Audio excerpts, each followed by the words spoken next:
throughout the history of computers, we've been striving to shorten the gap between us and digital information, the gap between our physical world and the world in the screen where our imagination can go wild. And this gap has become shorter, and even shorter. And now this gap is shortened down to less than a millimeter, the thickness of a touchscreen glass. And the power of computing has become accessible to everyone. But I wondered, what if there could be no boundary at all? I started to imagine what this would look like. First, I created this tool which penetrates into the digital space. So when you press it hard on the screen, it transfers its physical body into pixels.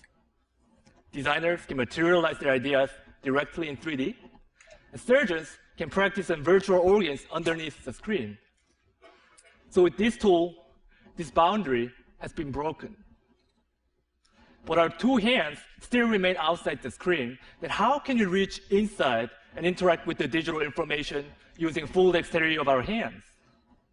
At Microsoft Applied Sciences, along with my mentor, Kerry Blanche, I redesigned the computer and turned a little space above the keyboard to a digital workspace. By combining a transparent display and depth cameras for sensing your fingers and face, now you can lift up your hands from the keyboard and reach inside this 3D space and grab pixels with your bare hands. Because Windows and files have the position in the real space, selecting them is as easy as grabbing a book off your shelf. Then you can flip through this book while highlighting the lines, words on the virtual touchpad below each floating window. Architects can stretch or rotate the models with their two hands directly. So in these examples, we are reaching into the digital world. But how about reversing this role and having the digital information reach us instead?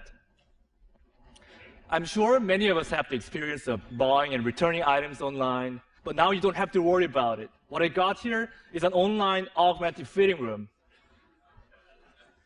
This is a view that you get from head-mounted or see-through display when the system understands the geometry of your body. Taking this idea further, I started to think, instead of just seeing these pixels in our space, how can we make it physical so that we can touch and feel it?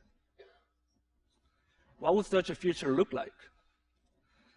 At MIT Media Lab, along with my advisor Hiroshi Ishii and my collaborator Remy Post, we created this one physical pixel.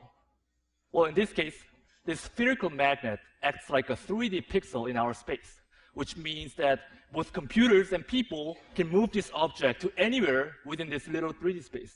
What we did was essentially canceling gravity and controlling the movement by combining magnetic levitation and mechanical actuation and sensing technologies.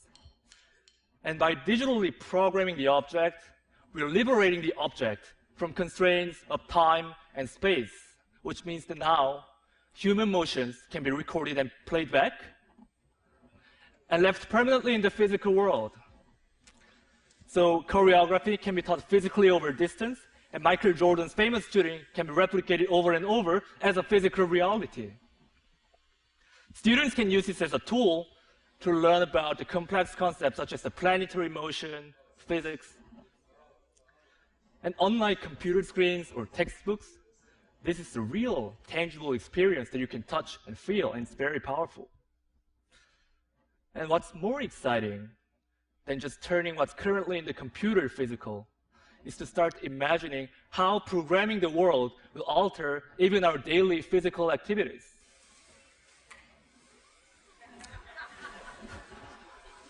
As you can see, the digital information will not just show us something, but it will start directly acting upon us as a part of our physical surroundings without disconnecting ourselves from our world.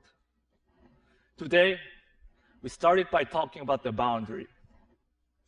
But if we remove this boundary, the only boundary left is our imagination. Thank you.